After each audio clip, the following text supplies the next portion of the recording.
He stood in the middle of the living room, with his hands in his pockets like he was already counting what didn't belong to him. That house still smelled like my husband's cologne, like the lemon oil I used on the floors every Thursday for 18 years. And yet, this man, who didn't lift a finger when his father was sick, who never once sat through a single doctor's visit, looked me straight in the face and said, "You don't need a share." He said it like he was handing down a verdict, like I was lucky to be sitting on a couch I paid half for. I didn't flinch. I didn't curse. I just reached into my purse, pulled out the letter Thomas gave me, and placed it gently on the lawyer's desk. That was the moment the air changed. And if you've ever stood in a room you helped keep warm, only to be told you don't belong in it, then you already know the kind of silence that came next. Before I unfold what was inside that envelope, I want to take a moment to thank you, truly. Thank you for sitting with me again today to hear my story.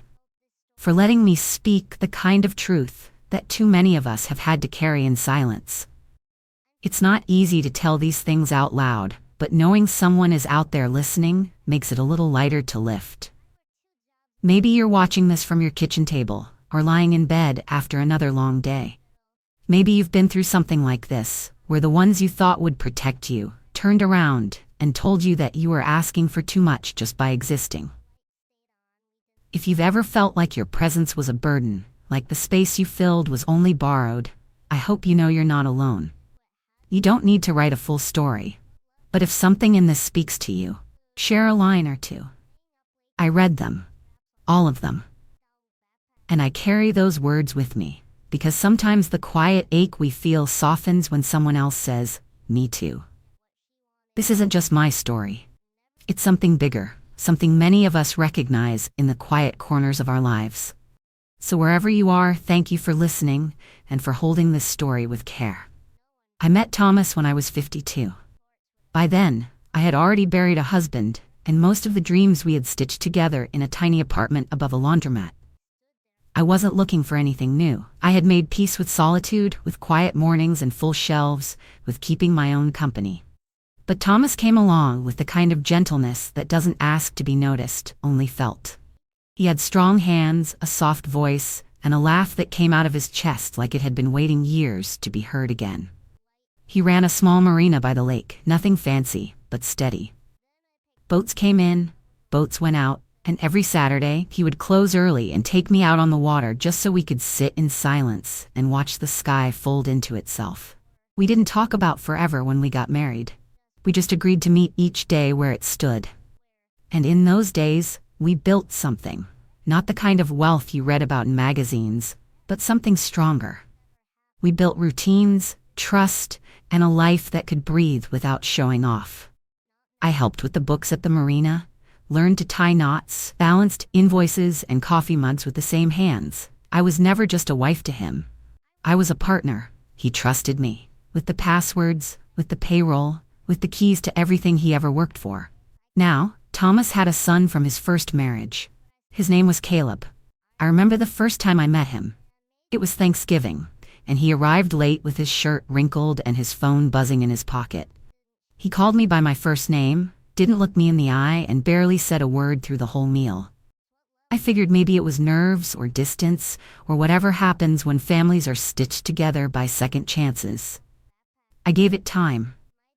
But time didn't change much. Caleb came around, but only when it suited him. Birthdays, holidays, the big dinners. He'd show up, eat well, smile politely, and leave just after dessert. I never once saw him roll up his sleeves, not even to help bring chairs back in when we hosted guests. And when Thomas got sick, well, that's something I'll speak on soon enough. But even in the early days, I knew. Caleb respected the idea of his father more than the man himself. He didn't dislike me. He just didn't see me. I was background. I was convenience. He looked through me, not at me. And still, I stayed kind. Because I didn't marry Thomas to win anyone over. I married him because we saw each other in a world that had already forgotten too much. It was a Tuesday, late spring, when the world shifted beneath my feet. Thomas had been moving slower than usual, brushing off the fatigue as age or too much sun at the marina. But I knew his rhythms better than anyone. I noticed the way he held his side when he thought I wasn't looking. the way he pushed food around his plate instead of eating it. We sat in that cold examination room, the kind that smells like sanitizer and feels like waiting, and the doctor came in with a folder and a face that told me the truth before his mouth did. Late stage. Aggressive. Options, but not many. I sat there holding Thomas's hand, steadying my breath because I knew if I let it out too hard, I'd cry, and I didn't want the first thing he saw to be fear. From that moment on, everything changed. The marina became secondary. The world got smaller. Doctors, medications, the quiet hum of machines at night. I became everything. Nurse, scheduler, cook, cleaner, comforter, strength. I moved from bed to pharmacy to kitchen with a kind of tired that doesn't leave your bones. And I did it gladly, because love doesn't just show up in the bright days on the water. It shows up when you're holding a basin in one hand and your husband's dignity in the other. He never once complained. Not even on the hardest days. He'd squeeze my hand and whisper, "You're still beautiful," even when I hadn't slept in 2 days and my back ached from lifting him in and out of the tub. That's the kind of man he was. As for Caleb, well, he texted. A few times, short messages. "How's Dad? Any updates?" That sort of thing. But his face, his presence, his effort, that stayed missing. I stopped expecting him to walk through the door. I stopped setting a place for him at dinner. I stopped defending him when others asked why he never came. I didn't have the energy to carry both Thomas and Caleb's absence. And then, one night, after I had helped Thomas to bed and sat beside him, rubbing lotion into his tired hands, he reached under his pillow and pulled out a plain white envelope. He looked at me with eyes that still held clarity, even as his body failed him. He said, "This is the last thing I need you to carry." I didn't ask what was inside. I didn't press or question. I just took it from his hands, kissed his forehead, and tucked it away in the drawer with the scarves he used to buy me for no reason at all. There was a weight to that envelope, not in the paper, but in what it meant. And somehow, I knew it wasn't about money. It was about trust. It was about love spelled out in legal ink, sealed for a time when silence would have to speak for him. Thomas passed on a quiet morning, just before sunrise, with my hand in his, and the window cracked open so he could feel the breeze one last time. I sat there long after his breath stopped, not crying, just listening to the stillness. Grief didn't hit like a wave, not at first. It was more like a door gently closing behind me, and I stood there, not sure how to turn around. I called Caleb first. I thought it was the right thing to do. He answered on the second ring, voice flat, and said, "I'll take care of the arrangements." And just like that, everything shifted. Within hours he had inserted himself into every decision. Flowers, service, program, even the choice of suit Thomas would wear. I opened my mouth once to suggest something, and Caleb just said, "Don't worry, I've got it," as if I hadn't spent the last year watching the man fade before my eyes. The first sting came when the funeral program arrived. I was holding the box from the printer, thinking I'd see something simple, maybe our wedding photo or one of the pictures from the marina. But on the cover, it was all Caleb. His words, his tribute, his photos. And then inside, under the section titled Loved Ones, my name wasn't there. Instead, in parentheses it said, "Longtime companion, not wife, companion." Like I was some passing shadow, a seasonal guest, not the woman who had bathed and fed and fought beside him through the very end. I didn't say a word. I just sat on the edge of the bed, holding that folded program in my lap, feeling like someone had cut me out of my own life. The day of the funeral, I dressed early. I wore the navy blue dress Thomas always said brought out the silver in my hair. I arrived on time, but when I stepped inside, the rows were already filling, and the front, where family sits, was taken. I found a place near the back, tucked beside a woman I barely knew. People glanced at me. Some nodded, a few looked surprised, like they hadn't expected me to show up, like I was there out of duty, not love. Grief, by itself, is a heavy thing. But being erased while you're still mourning, that's a weight no one prepares you for. I sat there, surrounded by the echo of Thomas's name being read by voices that didn't know the way he liked his coffee, or the song he hummed when he folded towels. I sat there with a mouth full of silence and a heart full of names he used to call me. And in that moment, I knew Caleb wasn't just ignoring me. He was rewriting the story. and I was being left out of the pages completely. After the funeral, the house felt like a museum left behind after the tour ended. Everything still sat where Thomas had last placed it, down to the slippers by the side of the bed and the half-finished crossword on the kitchen table. I wandered through those rooms not knowing what to do next. Not because I didn't have tasks to handle, but because my place inside that life had been rattled. Caleb hadn't just rearranged the funeral. He had rearranged the way people looked at me. I could feel it. In their stares, in their hesitant hellos, in the way some avoided eye contact altogether. Like I was no longer tethered to Thomas in their minds, like my connection had been quietly undone in the background, while I was busy mourning. But not everyone forgot. Grace, my neighbor from across the street, came by later that week with a pot of stew and 2 slices of lemon cake. She didn't come with pity, she came with presence. She sat across from me at the kitchen table, looked at the untouched dishes in the sink, the funeral flowers starting to wilt in their vases, and she said, "You held that man's hand every day. Don't let anyone shrink that truth." I didn't have to explain what happened. She already knew. Grace had seen the comings and goings, the late nights with the lights still on, the mornings when I stepped outside with my hair barely brushed and my eyes still swollen from worry. She saw me, not just as a widow, but as the woman who ran the marina books, who made appointments, who picked up medicine, who stayed. "You were his wife," she said, her voice steady. "You didn't marry into anything. You helped build it, while his son was off, finding himself on vacation somewhere." I nodded, the words settling into the air between us like something sacred. And that's when I remembered the envelope. The one Thomas gave me on that quiet night, tucked gently into my hands with a look that said everything he couldn't put into words. I stood up, walked to the bedroom, and pulled it from the drawer where I had hidden it under scarves and gloves. When I came back, I placed it between us on the table. My hands hovered for a moment. Then I opened it. Inside was a letter, written in Thomas's handwriting, neat and strong. And beneath that, a folded legal document with signatures at the bottom and notary stamps pressed clean into the paper. I read the letter first. He wrote about trust. About knowing how the world can be cruel when love isn't loud enough to defend itself. He wrote that he didn't want me to ever feel uncertain about what we built together. And then in the very last line, he wrote, "I gave you my heart first, but this is to protect everything else." Grace sat there in silence as I unfolded the will. It had all been changed.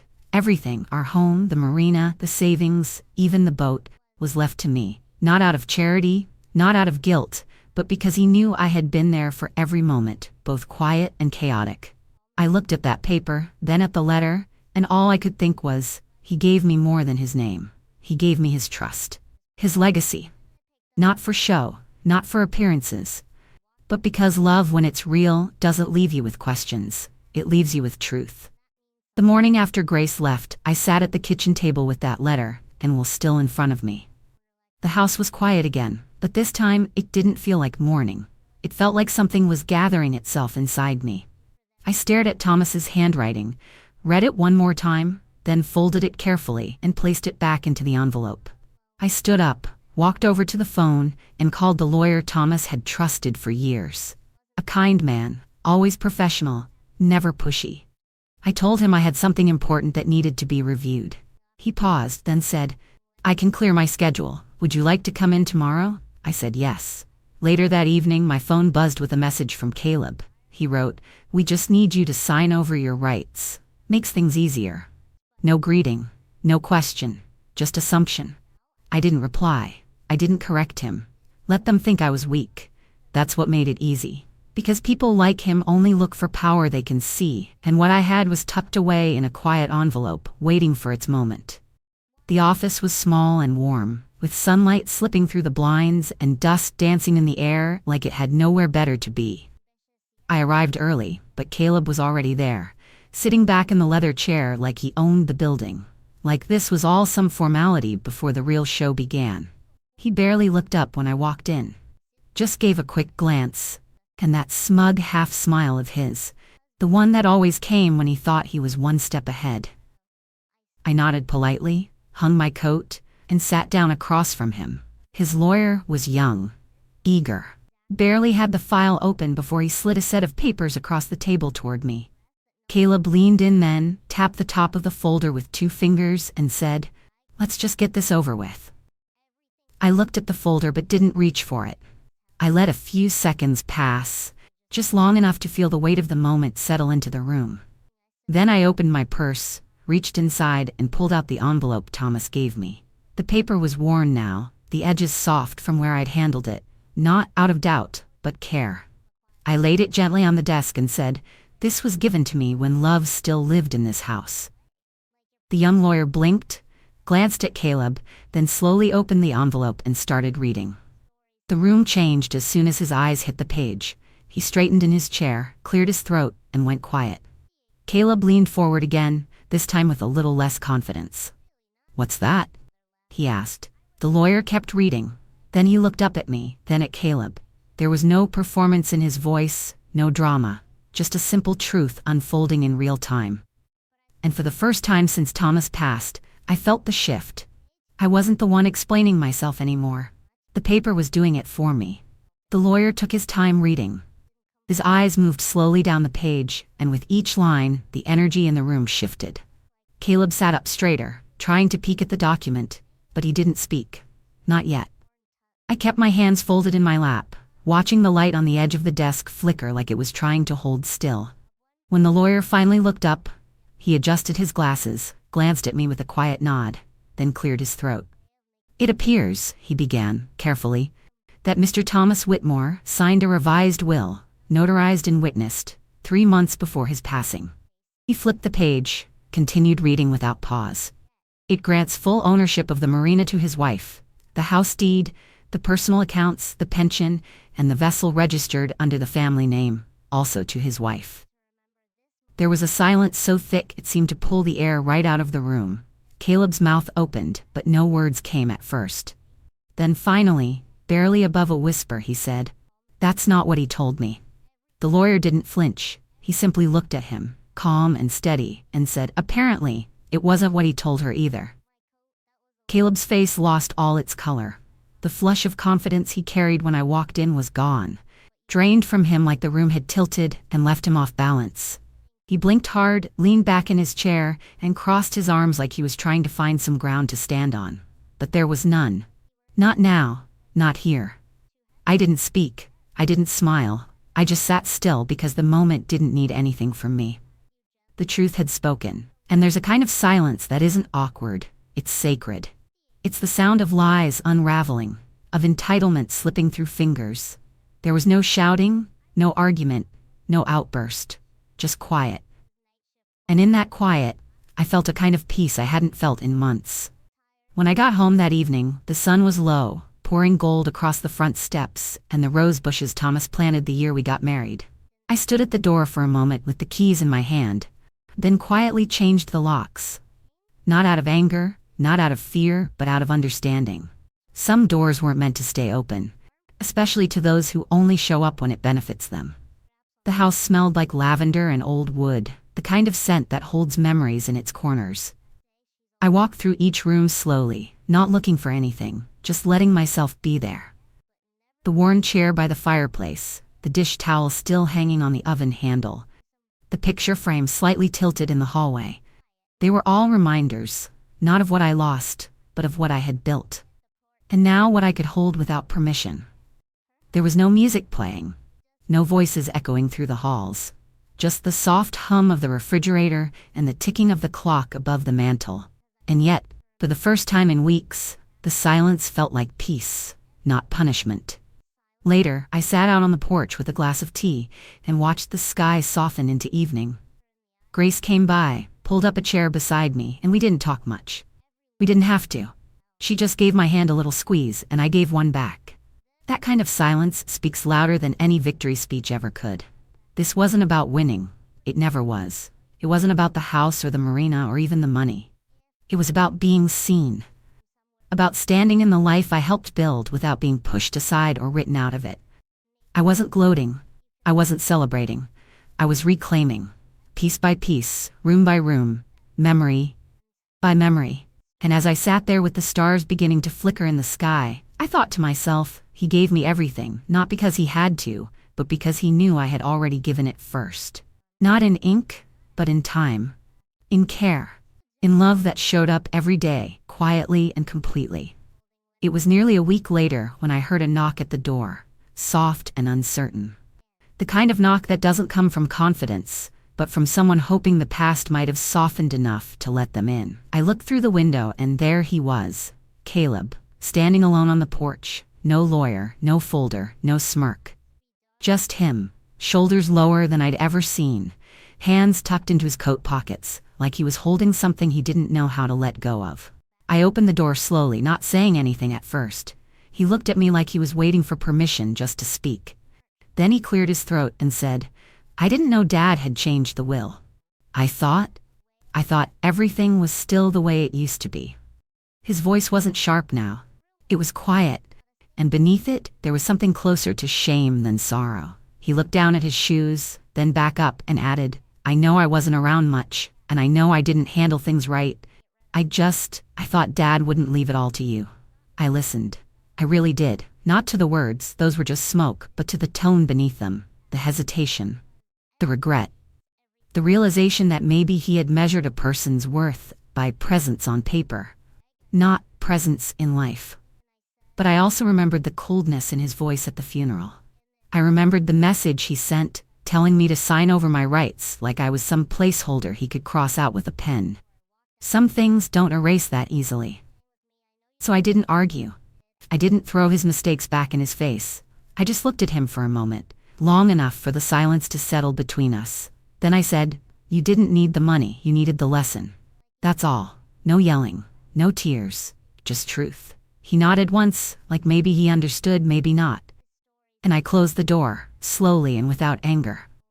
Not to shut him out forever, but to remind him that doors don't stay open when you spend your time elsewhere. That trust once lost doesn't come back, because someone shows up late. I leaned my back against the door after it closed and exhaled. It wasn't satisfaction I felt. It wasn't revenge. It was peace. The kind that comes when you finally stop waiting for someone to see your worth and decide to hold it for yourself. I didn't scream. I didn't throw punches.